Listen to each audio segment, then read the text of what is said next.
as you no doubt have realized when you signed up for this, uh, our flagship sustainable landscaping education series is called Greener Than Grass.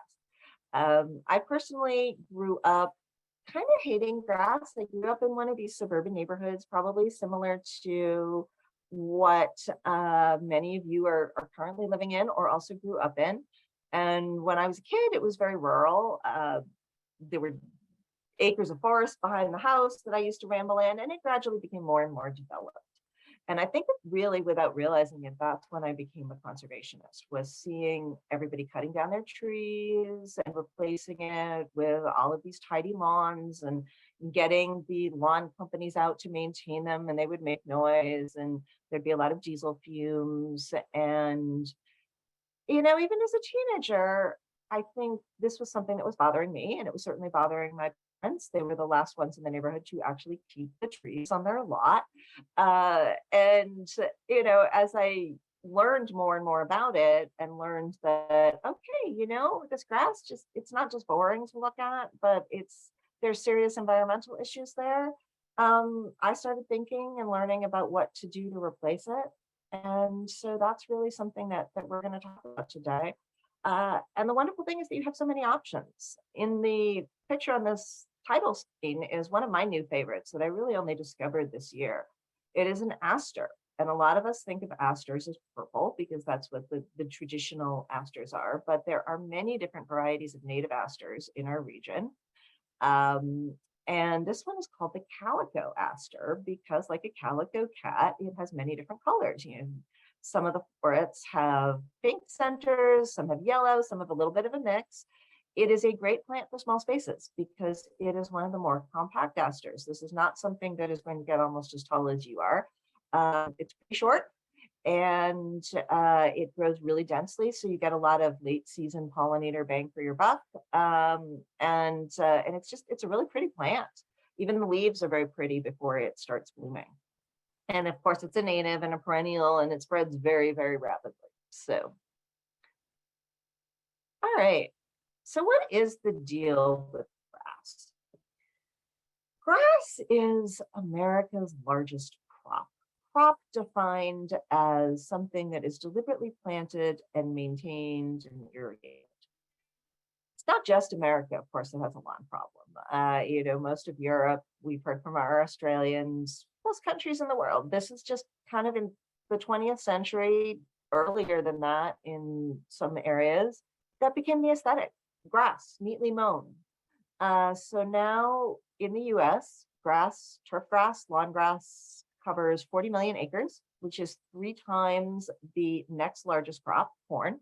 You can eat corn, you can't eat grass. Neither can anybody else because it's kept mown too short, really, to ever flower and to provide food for pollinators who need to eat. It's at least the grass that is planted in lawns in most of the mid-Atlantic is not native. It is invasive. It's tall fescue, which is not, it is literally an invasive, just as bad as garlic mustard or stilt grass or anything else you might be thinking of. So there's really no space for beneficial insects. They need shelter. There's no seeds for birds to eat. There's no shelter for any other animals. Habitat, you need 2 things, food and shelter, and grass provides nothing for that. Obviously, it also provides nothing for you to eat. People say, oh, it's good for erosion control. And unfortunately, many areas, including many in our home state of Virginia, still require that with new construction, you seed with grass after the construction's done because you don't want to leave bare soil. So there are good intentions there. Leaving bare soil is not a good thing. You do get erosion. You do get invasive seeding in. Grass is not what you should be seeding with. It is a heavy feeder. It guzzles nutrients from the soil rather than adding nutrients. And it does not really provide that great erosion control. There are native plants that do a much, much better job of that. And I should clarify that not all grasses are bad. When I'm saying replace your grass, it's replace your lawn. replace your turf grass. There are wonderful native grasses. Most of them are what are called warm season. They're primarily active growing in the summertime in the hot weather. They are essential if allowed to get tall for certain types of grassland birds and other wildlife, also for pollinators. And we're going to talk a little bit later about how you could also put in a no-mow lawn with more beneficial grasses than your usual big box store mix of turf grass. The other thing about grass is, it guzzles water, particularly as climate change is settling in more and more, and we are potentially more likely to have hot, dry summers. You got to water your grass more. Those of you who may come from the west of the United States have really seen the issues with, celebrities using a lot of water to water their lawns in Los Angeles, ever. And it's just, this is not something that is sustainable. The amount of fossil fuel that is used to run lawnmowers is not sustainable. The amount of fossil fuel that is spilled when filling lawnmowers and that ends up in our watershed is appalling. And there's also your time. Your time has value. You have other things to do than mow your lawn. Have fun with your family. Read a book. Take a class. Take up a sport. Start knitting. Anything's better than mowing your lawn. And actually, when we first started running the Greener Than Grass programming, we ran a series in conjunction with the State Arboretum. It was the first year that we were running programs, 2018 to 2019. And we weren't sure if anybody would come to something about getting rid of your lawn and replacing it with other stuff. But the summer of 2018 in Virginia had been extremely wet. And so people who had to mow their lawns normally once every 2 weeks were mowing maybe twice a week because it was growing so fast. So we marketed the series with Spend Less Time with Your Lawnmower. And lo and behold, we maxed out all the space in the Arboretum's library. So I think that this is something that people respond to. And finally, last but not least, people are encouraged to pour all kinds of toxic chemicals, herbicides and pesticides onto their lawn to keep out the weeds, many of which are actually native, and to keep out the insects, many of which are actually beneficial. And all of that, again, ends up in the watershed. Okay, so we've established you do not want grass. Why native plants? What is a native plant? What's a pollinator? Most of you probably know that already, but pollinators, mostly insects, but not always. Some birds, like hummingbirds, pollinate. Pollinators, butterflies, moths, bats, bees, of course. They pollinate almost every crop. Almost everything that we eat has to be pollinated. Either that or it eats something that has to be pollinated. Without pollinators, we don't eat. Many pollinators, particularly caterpillars, are also the lowest protein source on the food chain. So if you feed birds, you may see that in springtime during nesting, they will disappear if you're feeding them primarily seeds. And my mother, who liked to make things up as she went along, always said, oh, well, they're just really busy with the nestlings. Well, they are busy with the nestlings, but they've also switched their food source. Even if they are normally a fruit eater or a seed eater, in the spring, they want the protein for their babies. And so they eat almost exclusively insects, and that's what they bring to the babies as well. And most of those insects are caterpillars. So we need to keep those caterpillars who, if they don't get eaten by birds, will grow up into butterflies who pollinate, in the food chain. How do we do that? We feed them. So those of you who grew up in the States, many of you may, and really elsewhere too, may have had a book as a child called The Very Hungry Caterpillar, or you may have read that to your own children or grandchildren. The Very Hungry Caterpillar is a thing. Caterpillars are very hungry. Pretty much all they do is eat. Their life cycle is pretty short. For most, it's just a couple of weeks. During that time, they have to change their skin multiple times and get bigger and bigger and bigger. And in order to do that, they keep eating. That's what they do all day. Or some of them eat all night instead. And they're fussy. And, if you have a human kid who is a fussy eater, you've got 18 years to train it to eat its spinach. Can't do that with the caterpillars. So these caterpillars are native for the most part, and they have evolved over millennia together with the native plants, the plants that came from the region, the plants that really evolved with this ecosystem together with the caterpillars. And so that's their genetically programmed food source. If they can't get it, they don't say, oh, well, all right, fine, I'll eat the spinach. They just don't eat and they starve to death. So this is the example that I always give is what's called butterfly bush. Buddleia is its botanical name. It's something that is frequently sold in big box store nurseries as an attractant for pollinators, for butterflies. And indeed, you see it when it blooms, it's covered in adult butterflies. But it might as well be called the bait and switch bush because first of all, it's invasive. But secondly, if those adult butterflies who are much more flexible in their food source, if they lay their eggs on the butterfly bush, those eggs will hatch and those caterpillars can't eat it because the butterfly bush is not native. So they'll just starve to death. They need native plants and those are called native host plants. So many of the caterpillars are extremely specialized. They won't just eat anything that's native. They will only eat one particular plant or one particular class of plants. The most well-known example of this, of course, is monarch butterflies and milkweed. Milkweed, of which there are 3 different main native varieties in our area, is their primary food source. And if they can't find milkweed, they can't eat. This little guy here is one of my favorite caterpillars ever. It's a spicebush swallowtail, and it is on a spicebush tree. And it can only eat spice bushes and a couple of other very related trees, sassafras and tulip poplar.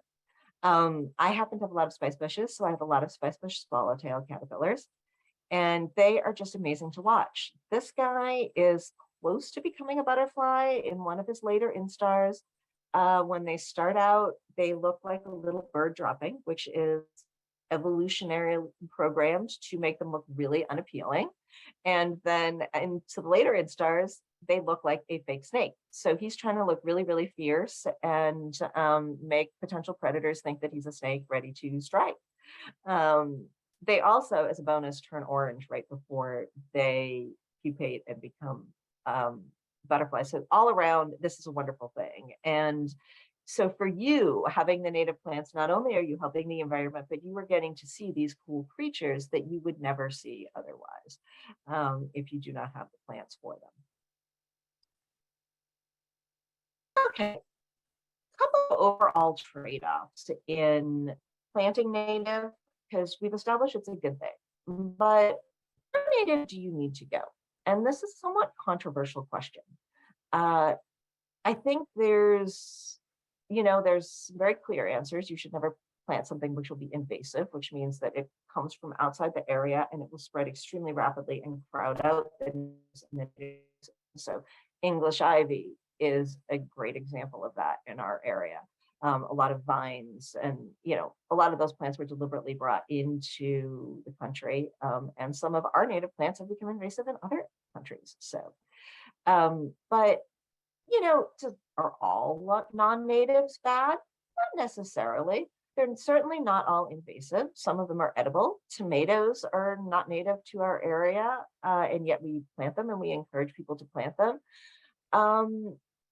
There's also the question of nativars. So nativar is a word that comes from native and cultivar. Cultivar is a variety that was deliberately developed of a particular plant.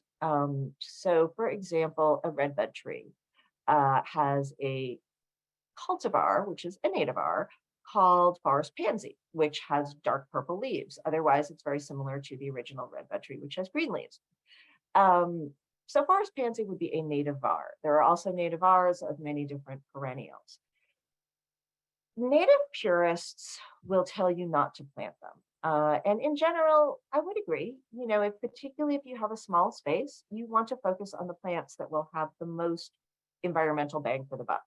And those tend to be the pure native. Studies have shown that pollinators and, other animals up the food chain can be confused by the nativars. So they might look at a forest pansy and not know that it's a redbud because the leaves are the wrong color, or look at a coneflower. So the coneflowers in this picture are the pure native, the purple coneflower, but there's all these fun ones in big box stores that are really poppy, weird colors, neon coneflowers, and they might get a little confused by that. There are also coneflowers that have multiple layers of petals, and those make it harder for pollinators to actually access them.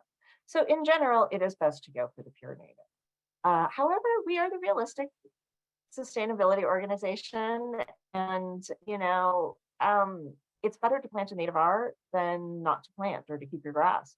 So if your neighbor has some black-eyed Susans and they're dividing them and they offer you some and you're on a budget, take them, plant them, get rid of the grass, put in the black-eyed Susans. It doesn't matter that much that you don't know exactly if they're the pure native or not. They will still be helpful.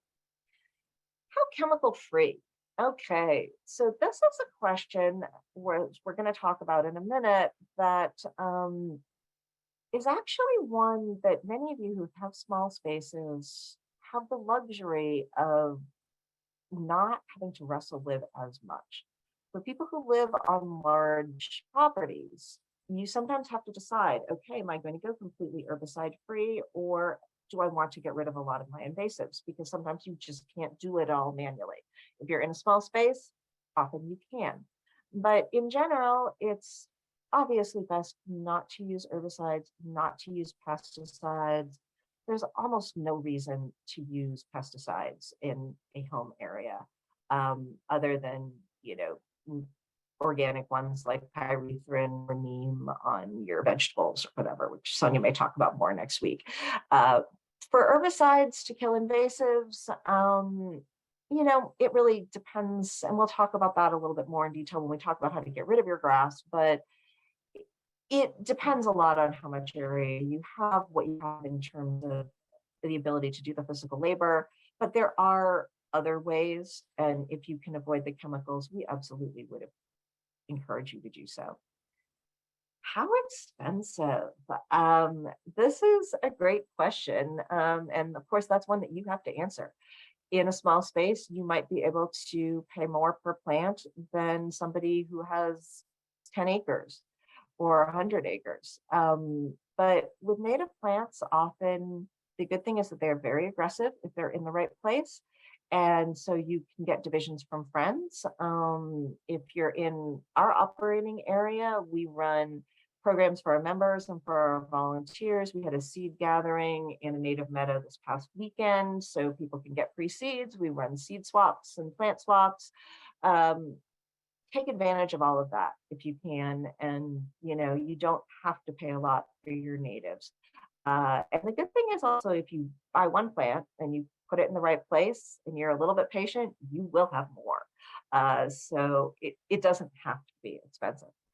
How much maintenance? Again, that's your call. One of the great things about natives is that they are in general low maintenance. If you choose the right plant for the right place, it will spread aggressively, and it will take care of itself. They're pretty drought tolerant. Again, if you choose the right plants, and they evolved with our region, so they are used to our weather and our conditions. So it really shouldn't be that bad. The maintenance is going to be, for the most part, in the beginning while they're getting established and you are still weeding. And so that's a call for you on how closely you want to plant them, how much weeding you're willing to do. Are you willing to mulch? Those are all things you want to consider. And then you also have to consider, okay, I live there too. I'm on this property and I may need to use it for some things. If you've got kids who absolutely have to run around and kick a soccer ball, you cannot have every inch of your property be a native meadow, unless you're going to take them to the park, to a soccer field, which is fantastic. And we would completely encourage you to do that and to turn your whole property into a native meadow, but that may not be completely realistic for you. You may have some restrictions by your HOA. You may, want to have some space for vegetable raised beds and vegetable gardens, which is fantastic. So, it's yes, we do all have a responsibility to do what we can with the land and the area that we have for the environment, but it's also very reasonable to consider your own needs and your family's needs as well. Okay, small space issues. What are the particular challenges that you have in small spaces? I would argue that the first one is actually an opportunity. And, a lot of you may have come here and felt, okay, what can I do? You need a lot of acres to really have native habitat. I can't do anything in a small space. Not true. As we go through today, I think you will see that there is a lot that you can do. And the wonderful thing about it is that because it is smaller, you have much more control. And you really can focus on weeding mechanically rather than using chemicals, on getting rid of invasives on every inch of your property, on making sure that your soil is enriched and your plants are really well taken care of because there's less to do. So as long as you choose wisely, this can be an opportunity really to have, there's no perfect garden. Any gardener will tell you there's no perfect garden, but to have this, as close as it's realistically possible to get the limited resources. Um, Another drawback house, small spaces, is full sun. And really, this should be kind of no control over your light because you might have a very tiny, very shady yard, and that's all you've got. You're unlikely to have a lot of spaces where you have different sun. But a lot of people who are trying to garden in small spaces are doing it in new developments. And that really is an issue with a lot of the other challenges that we're about to discuss that you're pretty close to your neighbors. And often if it's a new, very new development, or even not that new, it was clear cut to make room for that development. So it is in full sun. There aren't a lot of trees. There isn't a lot of shade. Um, your soil is also very badly compacted if it's recent construction. They say that it takes 30 to 50 years for soil to recover from all the bulldozers rolling over it and building on it. And if it's a small property, that's been happening even more intensively than if you had a house that was built on 5 acres. So your soil is probably not good. It may have been clay to start with, and just the compaction has made it much, much worse. Again, this is another reason really to go with the native plants. Most of them have very deep roots. They are great for breaking up soil. And just creating healthier habitat, healthier soil for anything you want to plant over the years. Chemical runoff. We just told you not to spray. We can't tell your neighbors not to spray. We hope that you'll have conversations with them about it. We hope you will have conversations with your HOA, whoever maintains your common spaces about it. One of the goals that we have as we build further in areas like Northern Virginia is to work more closely with HOAs and developments and really talk about sustainable landscaping and what you will let people do and also what you have done in the common spaces. But the reality is that, if your neighbors are spraying, some of that could run off into your yard. And all you can do is be vigilant and educate about, the less you spray, the better, and the more money you save, because this stuff is getting really expensive. Invasives. As I mentioned, these can be controlled in small spaces, but again, many of these developments, many of the areas where you are going to be living, if you have a small space, are areas where there's a lot of traffic and invasive plants travel with people. They travel on trucks. They travel with people bringing new plants in. You could have a lot of pressure from invasives of all kinds, trees, ground covers, vines. Northern Virginia is notorious for that. When we were coming up with the seed mix for the Making Trash Bloom site in Fairfax County, one of the people we consulted with is the chief horticulturist at Earth Seeds, which is the biggest native seed purveyor in the East Coast and one of the sponsors of the project. And he said, oh gosh, Northern Virginia, I just think of that as invasive central. And it is. So that's stuff that you're going to deal with. And you want to choose really aggressive plants that will outcompete the invasives. But in the meantime, you might have to engage in some mechanical control and some weeding. Maybe the biggest problem in small spaces is, like I said, you've probably got neighbors. And even if your neighbor's not looking over the fence, the HOA might be. I have friends in Northern Virginia who said, well, I can't put in a vegetable garden because the neighbors might not like it. What do you do about that? Again, you're back to education. You are back to kind of doing it in a careful way. If you're putting in a native meadow, you might need to choose plants that will be pretty low growing, that grow in relatively tidy habits, and talk to everybody about what you're doing. Full disclosure, I'm doing this because it's good. This is why it's good for the environment. This is why it's good for you. This is why it's good for the kids in our neighborhood. And like I said, we're working on kind of more programming in that direction to really get everybody on board with those. All right, so those were your challenges / opportunities. How about some solutions? So what are some specific techniques in small spaces? Look up. You may not have a lot of ground, but you have probably unlimited air above the ground. Grow vertically. If you're putting in trees, as long as you're not under a power line, pick a tree that is going to be pretty narrow and tall. River birch is a great city tree for that reason, and also a native. Also, just plant in layers. Plant vines. There are some wonderful native vines, some for sun, some for shade. The one shown here is my personal favorite. It is native honeysuckle, which is very different from the invasive Japanese honeysuckle that you find growing all over the mid-Atlantic and overtaking woods. Very easy to tell apart. This one doesn't smell, but it does rebloom multiple times throughout the year. So it has these gorgeous coral red blooms. It's pretty much evergreen. The leaves are evergreen, and so it blooms very, very early. It's a hummingbird magnet, a pollinator magnet. I don't put up hummingbird feeders because I just have this honeysuckle, and they keep and we bloom for them all season. And I don't have to mess with mixing sugar and water.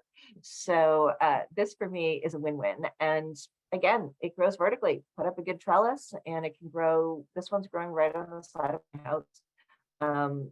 And there are many, many other vines. If you want something more aggressive, there is native passion flower, which is wonderful and exotic, and sometimes will even make you fruits.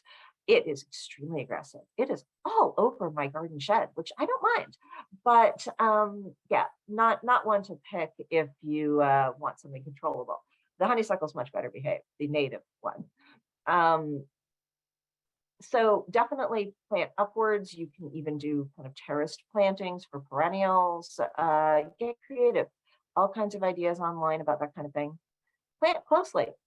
Pack them in. You do not need a plant 10 feet of mulch, a plant 10 more feet of mulch. Save your money on the mulch, put in more plants, and where you put a plant is space where a weed can't grow. There's a limit. You do not want to plant trees, for example, right on top of each other, because that is not healthy for them. Some plants do need space, but in general, with perennials, you can go for those. And with ground covers, same thing. Okay, what if you have no land? Can you grow these things in containers? Yes, you can. Not everything. So you do have to pick your plants carefully. You also have to pick your containers carefully. With any container, you want to make sure that it has good drainage. You want it to be as large as you reasonably can for the plant that you're going to with. You might want to make a really big container. The one in this picture is it's an installation planting from the City Food Co-op that we work with in Harrisonburg, and it's been very creatively done. It's a really big trough, and you can find all kinds of things to repurpose. You don't necessarily have to buy a container. You can build, and this has used some native plants that are traditionally used as or thought of as container plants. That's Baptisia blooming in there, and one of the underplantings, something that a lot of people think of as a weed.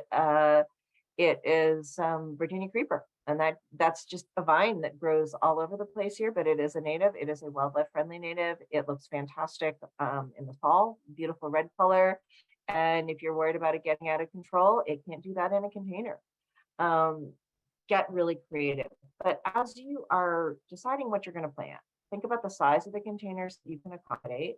Are you going to have to move them? The good thing is if you put a native plant in them, no, you probably won't. You don't have to take them in the same way that you would a lemon tree or, something that would be frost sensitive. It's probably better if you leave them out, though make sure that your containers themselves are frost proof and won't crack.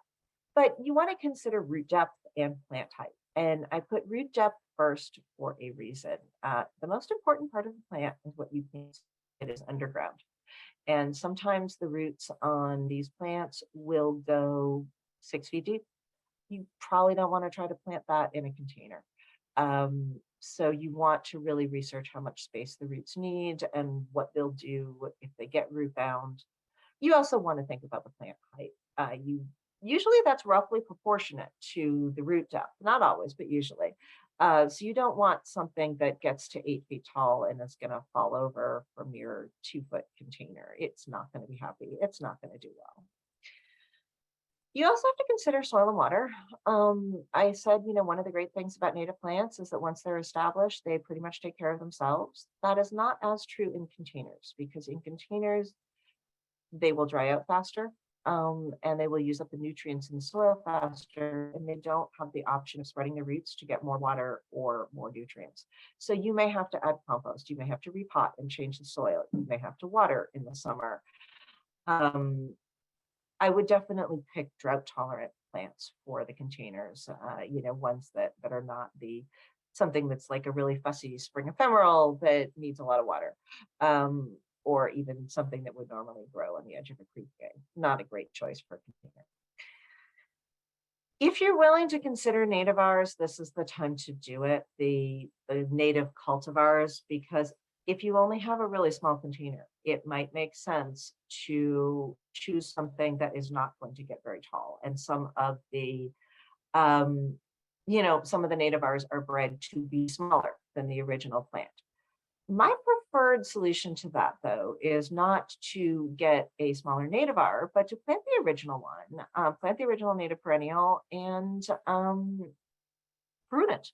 You can do that. You can keep cutting it back, particularly after it flowers. You might actually get it to flower again and produce more food for pollinators. People regularly do this with milkweed to try to get milkweed to produce more for the monarch caterpillars or produce at different times of the year. Things will still bloom if they are cut very short. So that's definitely an option. You also might want to consider supplemental food sources, not for the plants, but for the pollinators on the plants. So actually at our seed gathering this past weekend, we had a guy come who recently moved to Virginia, but his previous gardening experience was in Queens, in Astoria, on his balcony, where he grew native plants in containers. And he actually attracted monarch butterflies and hatched caterpillar eggs on his balcony in Queens. He had to be very careful and very protective of the caterpillars. They almost got killed by wasps. He ended up taking them in and feeding them. And so one of the things that you have to remember, again, very hungry caterpillar. So he had one milkweed plant. He did not have enough to support his monarch caterpillars. And so he fortunately found some growing in a vacant lot, and he was able to harvest and take that home for them to eat. But if you are raising a specific host plant to try to encourage a particular type of caterpillar, just be prepared that if you get them, you may not have enough food for them, and you might want to find other sources as well. Okay. I'm going to keep going through perennials and then maybe take a few questions before we go on to trees. So how do you do this? Like, what should this look like if you're planting native perennials? What considerations do you want to go for? So something that is popular with native perennials, particularly if you're in an area where you're worried about what the neighbors think, or the neighbors are worried about what the neighbors think, is to go for, the English cottage garden look. That is even a good thing to tell people. I'm going for the cottage garden look, only it's all native. I'm having an American cottage garden or an Australian cottage garden or wherever it is that you're planting. Um, Cottage garden is a mix of different plants, different colors, different heights. It looks a bit wild. It's supposed to look wild, but it's, aesthetically acceptable. And it's very doable with native perennials to kind of mix and match. If you've got a bit more space, consider a micro meadow. Micro meadow is what it sounds like. It's a very small meadow. So most people who plant native meadows are planting them on at least several acres, up to hundreds of acres, but you do it on a quarter of an acre or even a tenth of an acre. Normally you plant them by seed, and we're going to discuss seeds versus plants in a minute or two, but it's a wilder look. If you plant by seed, you cannot control what's going to come up where and design it exactly the same way that you could a cottage garden or a planted bed. In any case, you want to get as many different colors and shapes as you can. Different pollinators are attracted to different shapes and to different colors, and you want as wide a biodiversity as you can get, as many different pollinators, and there are tens of thousands of them. So you need to plant a lot of different plants next to each other to encourage that. Also extremely important, different pollinators are active at different seasons.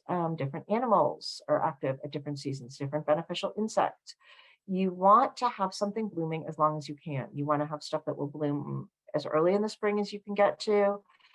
Spring ephemerals like Virginia bluebells are great. They won't work for everybody because they need good soil, they need decent moisture, and generally they need some tree canopy. So if you're one of those compacted soil, full sun people, your bluebells are not going to be overly happy. And your more exotic spring ephemerals, not so much. If you do have an area that you think would be suitable for those, you might want to watch our woodland garden webinar, which is on Facebook. You ought to be able to watch the recording of that because we talk about those in detail there. But I'm assuming that for this audience, it's not that much of an issue, but you can still get things that bloom very, very early. So the flowers in the picture are in my meadow, the lance leaf coreopsis, the orange one of the first to bloom in the spring, blooms in May, and these are all warm season perennials. Blooming with it is a particular kind of bee balm, Monarda punctata, that also blooms pretty early. And so just, make sure some of the most valuable plants, the aster that I showed you on the first screen, asters and goldenrod, which people think they're allergic to. They are not. They're allergic to ragweed, which blooms at the same time. Goldenrod is just much more noticeable. So everybody thinks it's goldenrod, but goldenrod is so important because it's insect pollinated. And so it provides essential food along with the asters late in the season, late in the fall, when the pollinators don't have much to eat. So you really want to have something throughout the season as much as you possibly can. Keep height in mind. Some of these amazing plants get super tall. That may not be something that you want, and it may not be something your HOA wants. So think about it and try to stagger the heights as much as you can. You also, particularly if space is limited, might want to go with some that have edible uses and herbal uses. There's a lot of interesting, we've actually done programs on herbal medicine using native plants. One of the most well-known is echinacea, which is coneflower. So, if that's your thing, you might want to focus on some things that you can actually make medicinal teas from. You can apparently do it from types of goldenrod. Explore carefully while doing your research, of course. All right, should you plant plants? Should you buy big plants and, a gallon pot? Should you plant plugs? Plugs are those tiny little plants that many of them come in a tray together. They've already been started, or should you put in seed? Depends on your space and on your budget. If you are planting a big meadow, you probably need to do it with seed. If you have a small space, you could do it with plants and plugs. Many native perennials do not bloom the first year when planted by seed, when germinated. So if you need immediate blooms, you probably need a bigger, fuller-fledged plant. It's more expensive. It is more trouble to plant it. The plugs might be a happy medium because you can plant a lot of them faster. It's still a lot more work than scattering seed. But with the seed, you have to do it at the right time of year. You have to make sure that you don't have invasives that are going to come up and compete with it. It's, it's work to monitor it. So you really have to kind of weigh your decisions and weigh your space, how much you have to do. If you're just planting like a bed near your house, certainly if you're planting in containers, I would recommend going with plugs or plants. And again, you can divide these from friends and neighbors. So you don't necessarily, these don't have to be bought plants. Annuals and short-lived perennials. What are those? I've just been talking about perennials. Most native flowering plants are perennials. However, there are a few, like the one in the picture, which is called Biden's. So like our current president, but with an S at the end, Biden's aristosa. It is a really fun native annual that self-sows. Very attractive to pollinators.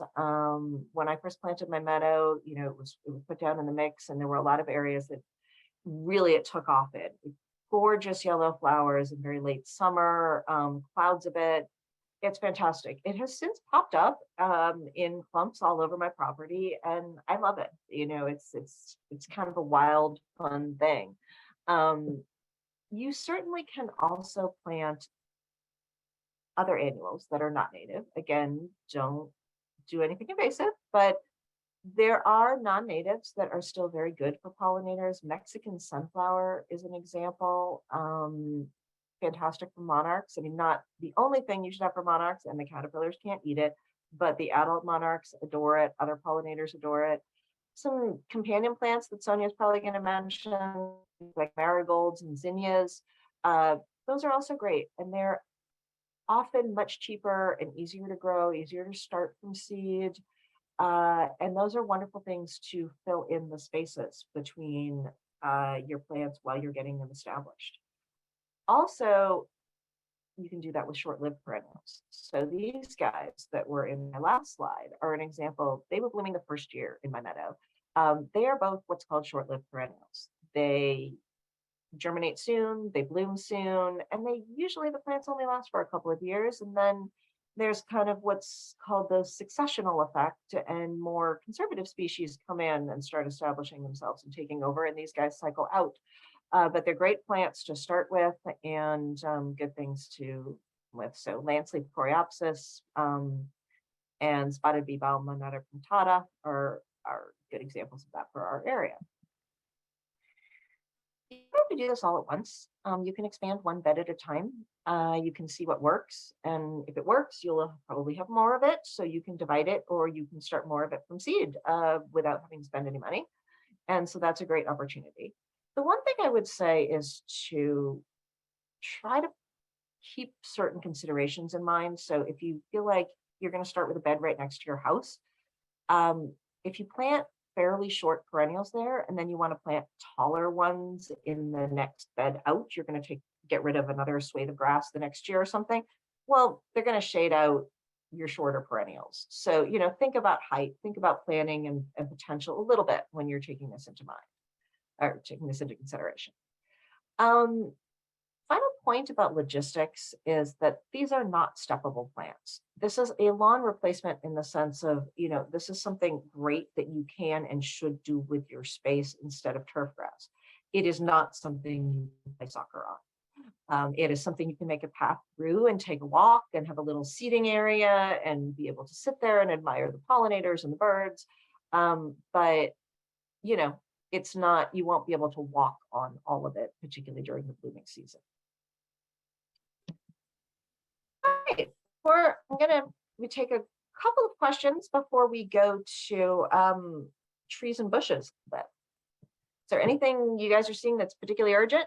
So we had a question, you were talking about seasons and staggering. Somebody was asking, Heather was asking, what's the best time of year to plant these? And I know the answer is it depends, but I wonder if you could talk a little bit about. That's a great question. When we talk about getting rid of your grass a little bit on, we're also going to talk about, timing. but timing is essential, and that is so important. What many novice gardeners, myself originally included, do is they plant when they want to plant, when it's convenient for them. Not good. Mother Nature is not particularly flexible.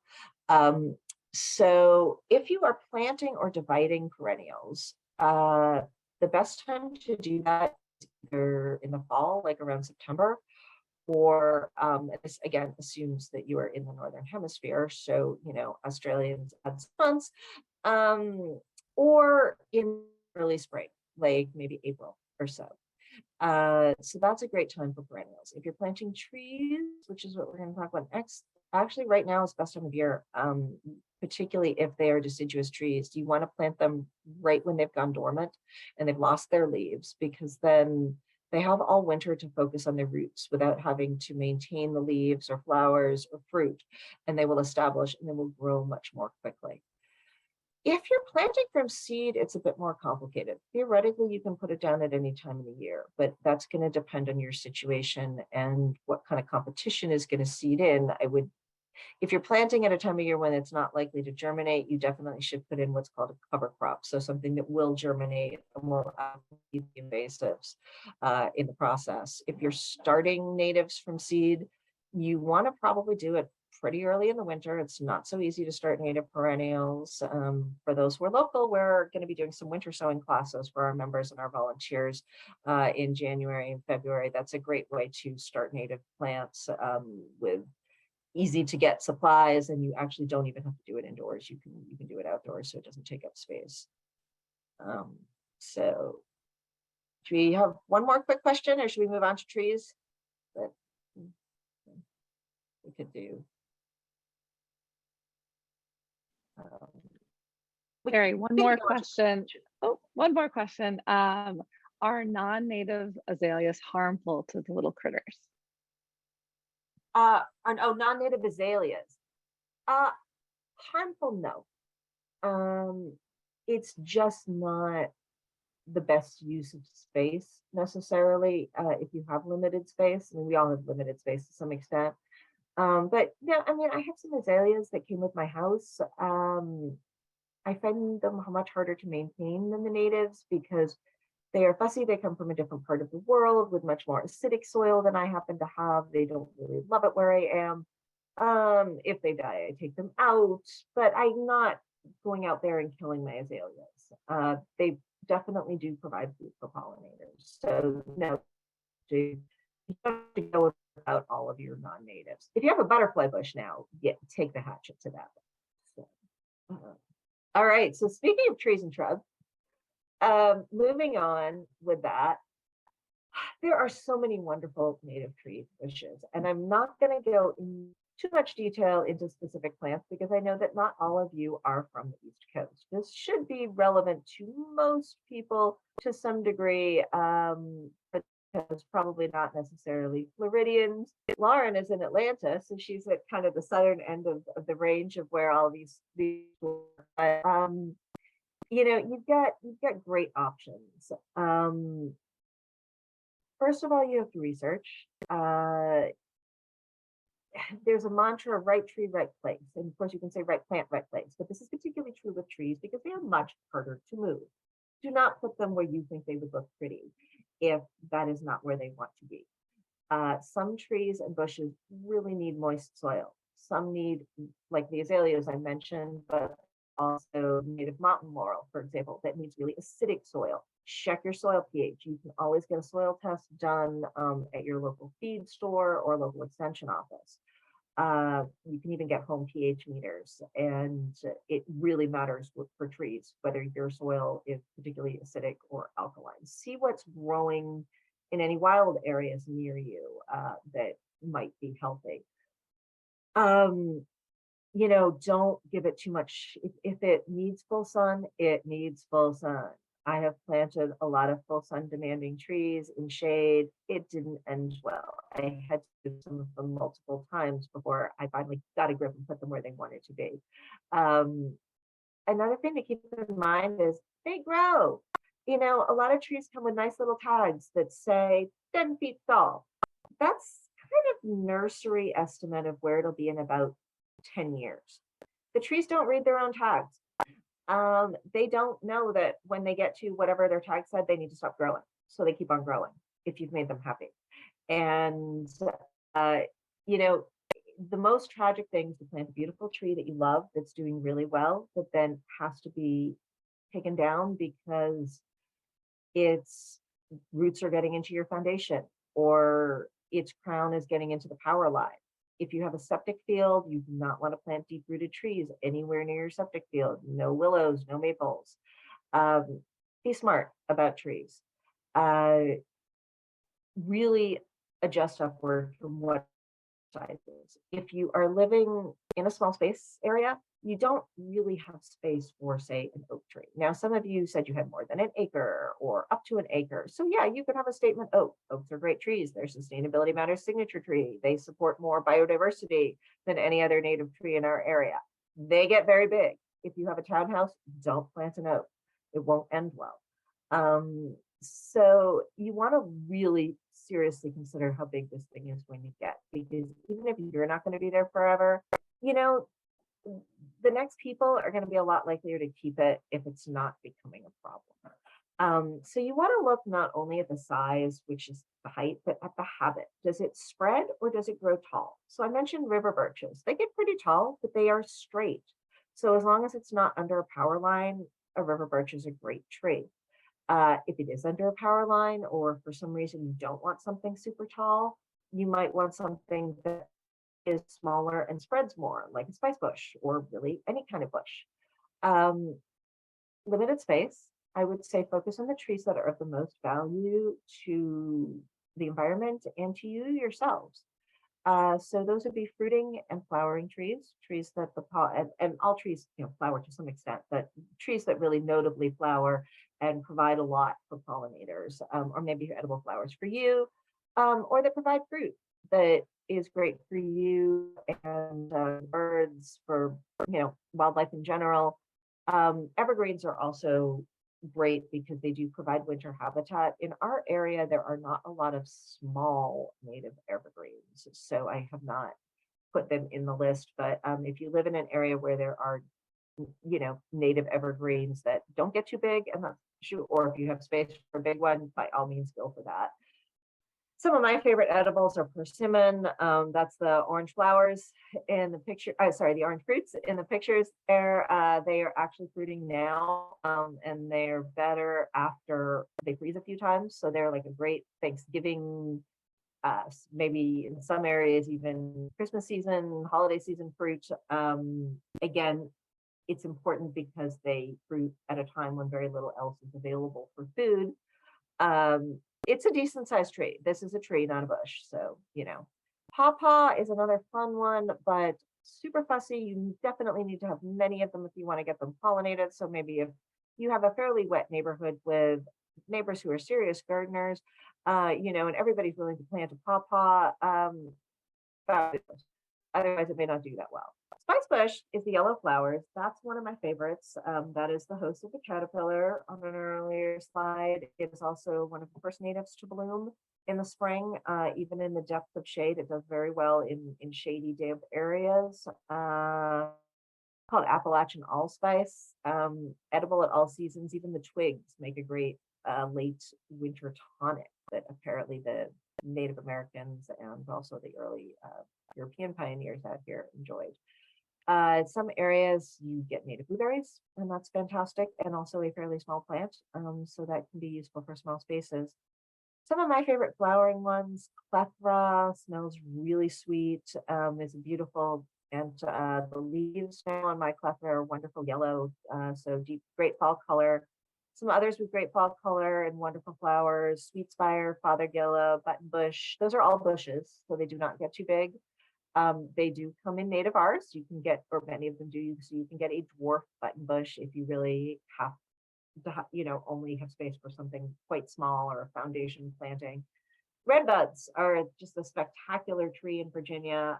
Also edible flowers. Again, it's a tree. It's an understory tree, so it's not oak sized, but if you only have a really tiny yard, it may not work for you. So do your research, find out what works in your area, and you're bound to have some some great. All right, so moving on to much shorter plants. We mentioned that your average native meadow perennial is not steppable. It's not what's called a ground cover. A ground cover is often what people think about when they want to have a flower bed. They want something low growing between bushes or taller plants, or they want a lawn replacement. It can be a little tricky to find native ground covers that will work. We're going to talk about some native grasses in a minute, but some options that I really love, really one of my absolute favorites, is actually the yellow flowering plant behind me, which is also the yellow flowering plant in this picture. It's called golden ragwort, which is not the nicest name, but it is not related to ragweed. And I've never heard of anybody being allergic to it.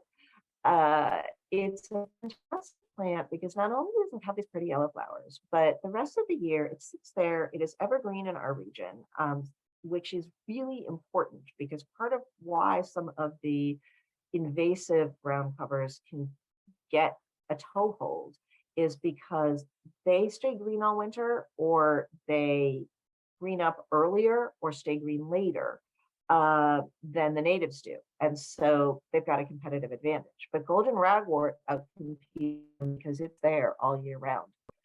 It spreads by seed, and it also just spreads underground by rhizomes. And if it's happy, it's really aggressive. It's a great filler in between a lot of different plants. I've seen it do well in the sun and in the shade, very flexible. So I would definitely recommend that. There are some native sedums. They're a little fussy and best in kind of woodland areas. They are usually not the same sedum as at the big box store. That's also a viable ground cover in some very dry areas. Not a native, but still I'd take it over grass, lawn grass. Creeping phlox is a fantastic one in the right conditions. Violets, that thing that a lot of people are trying to weed out of their lawns, can actually be, I have areas where it's taking over as the ground cover. The leaves can get really big, they can be really aggressive. It's great. There are many different colors of native violets, white, purple, of course, some yellow ones. This one in the picture is a bit of a native R, but it's one of my favorites, and I'm particularly fond of it. It's a speckled violet. But I have, most of my violets are plain old purple, and I love them too, and they make a fantastic ground cover, and they're edible for both you and for fritillary caterpillars, because they are a host plant for the fritillary caterpillars. Sedges are often mistaken for grass. They are kind of grass-like. They are not grass. They're a different type of plants. So I always said sedges have edges, so they're kind of sharper edges on the leaflets, which might look like a blade of grass. There are a variety of native sedges, so that's something that you might want to explore establishing. As well, I call these things semi-steppables because, again, this isn't something that can handle heavy foot traffic for the most part. I've walked across my golden ragwort and it's been fine. I don't do it every day. I don't always do it in the same place. Same with the violets. I certainly don't play soccer. So, there's varying degrees of steppability. Of the things listed here, probably sedges are the most steppable. But if you really need steppable, that's why people plant lawns. That's where grass comes in. It's very hardy. So what do you do if you don't want the invasive turf grass and you don't want to mow? There are actually mixes called No-Mow grass. They are often mixes of native and non-native, what's called fine fescues, which are very thin bladed grass. And as you can see, this is a picture of a No-Mow lawn behind the image. And you can kind of see they look very soft and inviting, and they kind of, when they get to a certain point, they flop over. You can mow them, and if you did mow them, you probably only have to mow them a couple of times a year instead of, a couple of times a week or a month. But you don't have to. They'll just kind of flop over and sit there. In our area, some of the fescue mixes are usually about 1/3. The No-Mow fescue mix is usually about 1/3 what's called creeping red fescue, which is cool season grass for us. I have tried planting just creeping red fescue. It takes a while to get established. It's a possibility. It's certainly an option. The reason they mix in the non-natives is because they are a bit hardier and quicker to establish and maybe a bit more tolerant of foot traffic. Something that I found, which is a great, and this was a volunteer, I've never even found where you can buy seeds, so there's got to be somewhere, something called Nimblewill, which is a warm season grass. So it grows in the summer as opposed to the fescues, which grow more in the spring and the fall. The important thing about that is that it outcompetes one of my worst invasives, Japanese stilt grass, which is also a warm season grass. So Nimblewill for me is a winner, and it's very short. And it, again, just kind of pops over. So I love my Nimblewill. Buffalo grass is an honorable mention because it's not actually native to our area, but it is native to parts of the US. It also isn't exactly No-Mow. It gets pretty tall, but it's definitely better than fescue, the invasive fescue, the tall fescue, and lawn grasses. And it's pretty easy to maintain, does well in full sun, et cetera, pretty hardy. One thing about these, again, you don't want to play soccer on them. You can walk around on them a lot more than you could on, say, violets. And you can certainly have a mixture of, No-Mow grasses and violets and let them coexist, and that would be great.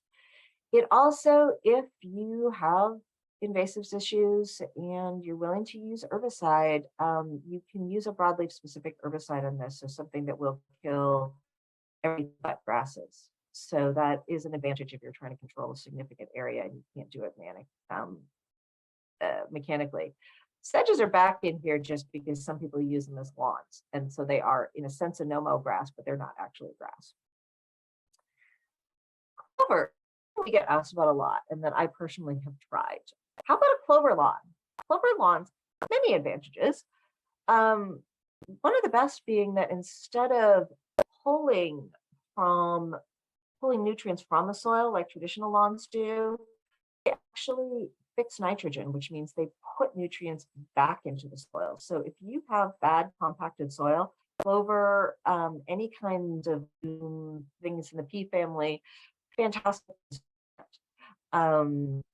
It's high protein forage if you have livestock, which in a small space you probably don't. It is great food for pollinators as well. As you can see, beekeepers love having clover. It's decent for erosion control. It's fairly steppable. Again, you're not going to be playing, soccer or regular athletic activities on it. It's not a native. I mean, and some people would even argue that it's somewhat invasive. Again, I would so much rather have it than lawn grass, but we got asked by somebody who came from another landfill to the seeding party at the Fairfax landfill, what about clover? Like, we've been putting clover down instead of the grass mix, what do you think about that? Well, I mean, it's definitely preferable. That's a good thing. But if you want the huge biodiversity, if you want the native caterpillars to have their host plants, clover is not going to get you there. So there are trade-offs with that. If you're going to go the clover route, and by the way, there are native clovers. These just are not the ones that you would use on your lawn. The ones that you would use on your lawn, normally what you find is red or crimson clover, or white or Dutch clover.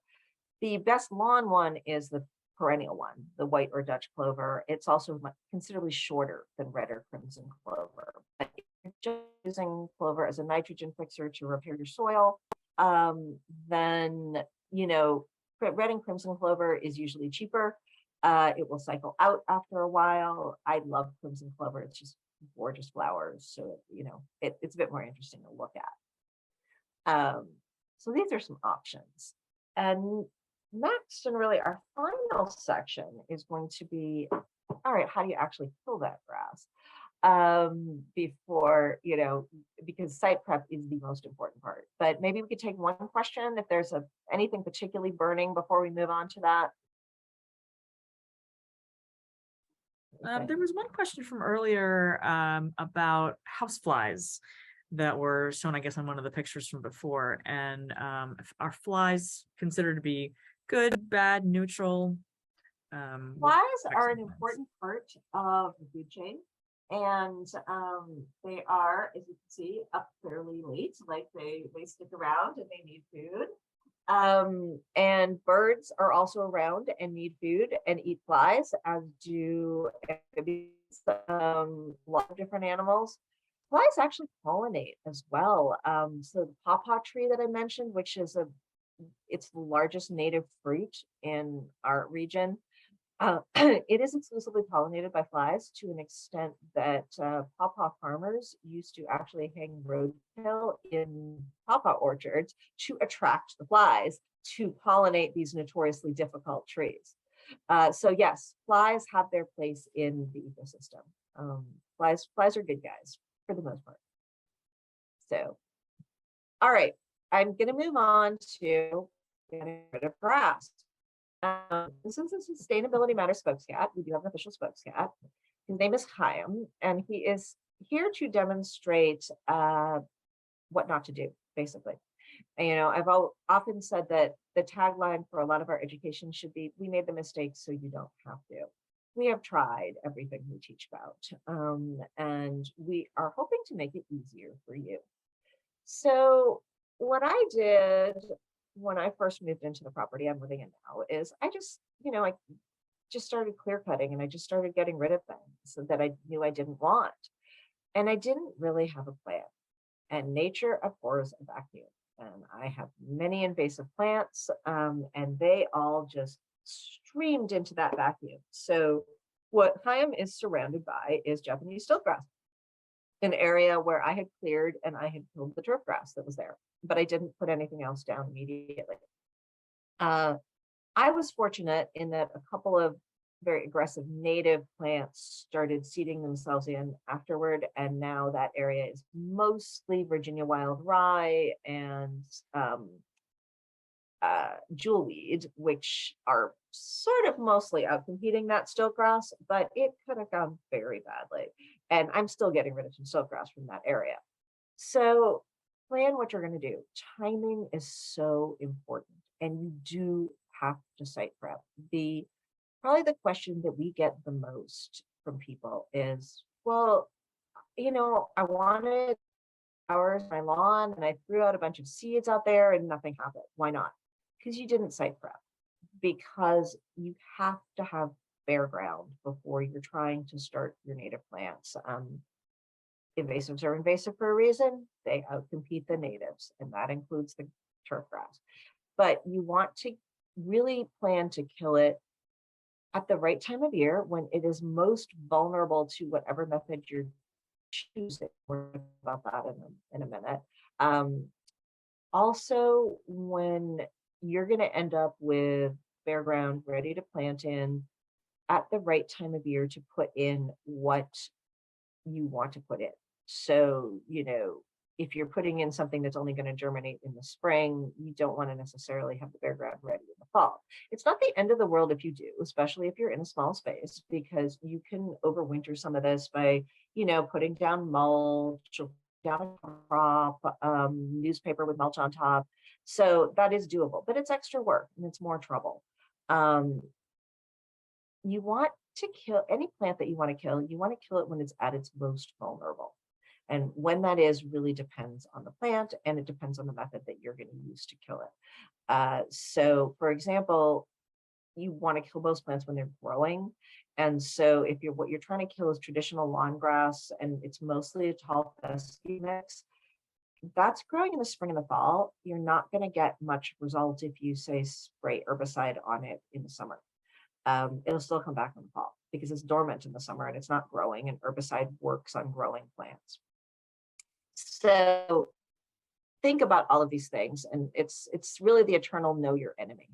All right, so what are your options? There are multiple mechanical methods. Putting burning in there because it is extremely popular way of maintaining meadows, and to some extent of killing undesirables. It is, however, not probably a desirable method in small spaces.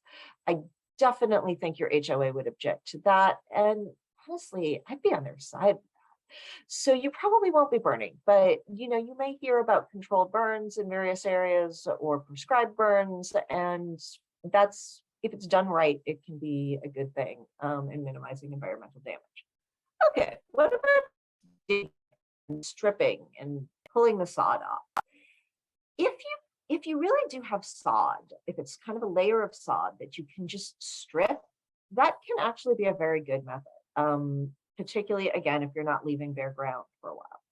If you have to dig deep and you really have to destroy the soil, first of all, it's a lot of work, but also it destroys the soil structure. And research is showing more and more and more that soil structure is important. There are microorganisms just throughout your soil, and they are part of what enrich your soil, kind of like invisible earthworms. And they get disturbed when you dig them up and you mess with the soil. So that's why, you know, a lot of farmers have gone to what's called a no-till method, because they realized they were destroying their soil and potentially causing more erosion by digging it up and constantly tilling. So it's not ideal. It also exposes the existing seed bank, which if you're like me and you have a lot of invasives in your soil, the more you dig and the more you stir it up, particularly the first foot of soil, the topsoil, the more you bring those seeds to the surface and they're likely to germinate. So that's not great either. That may not be an issue for you where you are, there just may not be that seed bank. But again, that's something that you want to consider. What's shown here is a method that can be great for small spaces. It's called solarization. And this is actually our very first Making Trash Bloom pilot plot at the Shenandoah County landfill. We were doing a demonstration plot on a flat site, and we thought, okay, well, we're going to demonstrate solarization. Solarization is killing your plants and your undesirable seeds with thick black plastic or clear plastic. Some people prefer clear plastic. You basically put it down during the hottest period of the year. It should be there at least all summer, and it has to be very, very flat, and it will fry everything underneath. And you don't have to spray and you don't have to dig. Now, this plastic here is not the ideal for solarization. You want 6 mil thick, which is about the thickness of what's called a contractor bag, like a very, very heavy garbage bag. We didn't have that, and we didn't want to buy more plastic. So we used what the landfill uses under trash cells, which is 60 mil thick, designed to keep the trash from seeping into the groundwater. It was too thick for this. We knew it was going to be an experiment. It worked to a significant extent, but as you can see, it's not lying perfectly flat, and it does need to have that real contact with the soil. So there was some stuff that sort of escaped it, and it was just hard to manipulate. So go with the 6 mil plastic and make sure it's down during the hottest time of the year. Solarization in the winter is not going to be much help. Last but not least, this is often the most controversial slide. Do you use herbicide or don't you? It's a personal choice. There are definitely some wrong answers. Using premixed stuff like Roundup from the big box stores is a wrong answer, always. The reason is not the herbicide itself. The herbicide is the active ingredient, so glyphosate, in the case of Roundup, that actually kills the plant. The reason is the surfactant, the thing that makes it stick to the leaves. And that is actually the most environmentally toxic element of the premixed herbicides, because it kills amphibians like this one. One toad will eat 10,000 agricultural pests in a 3-month summer. You want to keep your free natural pest control around. Amphibians, fish, anything will get hurt really badly, probably fatally, by the surfactants in big box store herbicides. So if you're going to do it, buy your own and mix with aquatic safe surfactants. The one I primarily use is called Alligari 90. If you want more detail on herbicides, we did what we called a webinar earlier this year in the summer, which is available for viewing on Facebook. Will eventually be up on our YouTube, really talking about different means of weed control and taking deep dives into herbicides, because one of the advantages with these is that it does allow selectivity. As I've mentioned before, there are herbicides that will kill just grass, and there are herbicides that will kill everything but grass. And sometimes you need that selectivity. You may need to spray multiple times. If you're killing grass, for example, you probably have to kill the cool season grasses and then the warm season grasses. It really depends on what you're trying to get rid of. like everything in sustainability, there are trade-offs. All right, I'll get it started. We have a question from Michael about, can you talk about when we can clear out dead plants or what has died back? Great question. That is a really, really good question and very topical right now. Not till the spring. One of the wonderful things about native perennials is that they provide overwintering habitat for beneficial insects. So many of the really important beneficial insects, the ones who will kill your garden pests next summer, they overwinter inside hollow stems of native perennials. So you actually do not want to get rid of those till around March at the earliest. You also don't want to get rid of your leaves. Leave your leaves. Do not feel obligated to rake. It's better if you don't, because that leaf litter not only decomposes and provides nutrients to your soil, but it also provides habitat for overwintering beneficials. I'll go next. Can you recommend a long blooming native perennial for nectaring? Well, by long bloom, just sort of something that has a really long season. Gosh, there's so many, and there's literally thousands. So some are shorter blooming than others, but one of my favorites, honestly, is goldenrod because it has a fairly decent long season. Some of the asters also have long seasons. New York aster blooms sort of sporadically, starting in July in some areas, all through October, and keeps coming back. Sort of reblooming. And of course, if you're looking for a vine, my favorite native honeysuckle, the Lonicera sempervirens, is definitely one that I would recommend.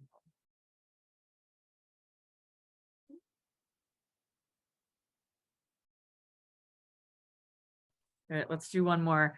Do you have any recommendations for ground covers if you have pets?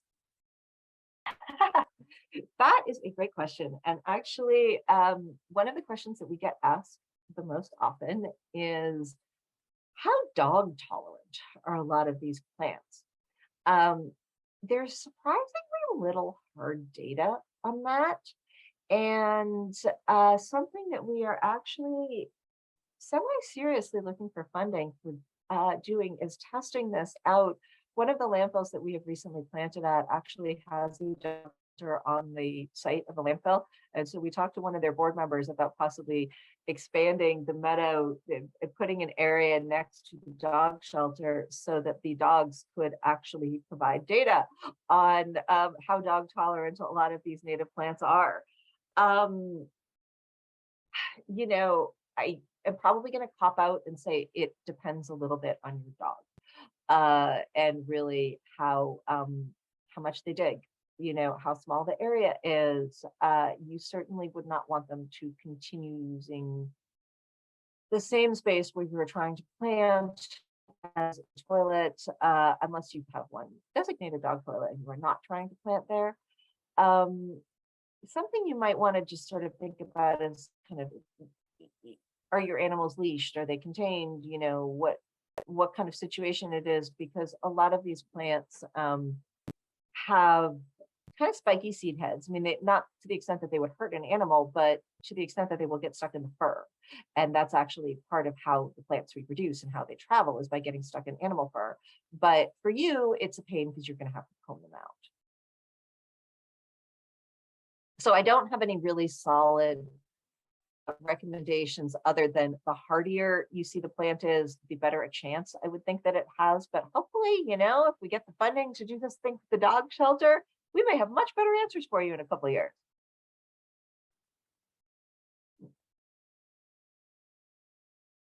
Do we want to take one more, Sonia? Or is there anything? We can. I just realized I forgot to put up our final poll, so I'm going to do that. Yeah. Here as well while we're wrapping up.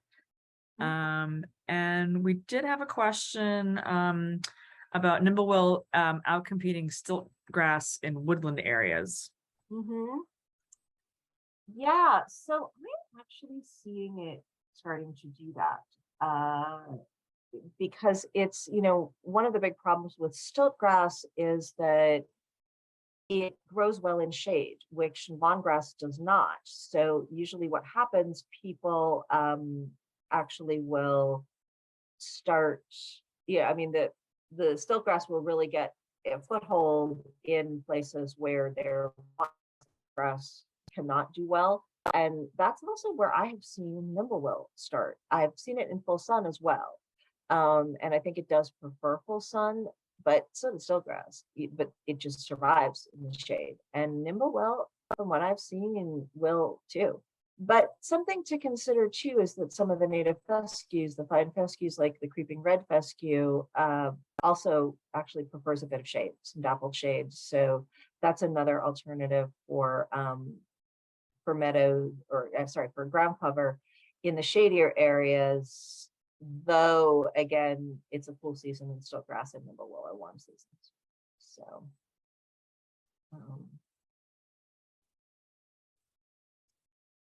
great. All right.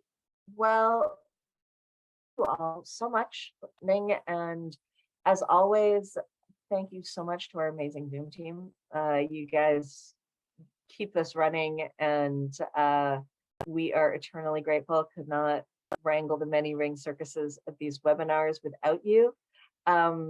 Particular thanks for this particular webinar also to the Community Foundation for Northern Virginia, which is one of the founders of the Greater Making Trash Bloom in Fairfax project, which includes this webinar and next week. So they have provided some of the funding for this, and we hope that Northern Virginians and all of you, wherever you are in the world, have found this useful, and that we will see you again next week to find out what your edible landscaping alternatives are to turf grass. All right. Thanks. Good night.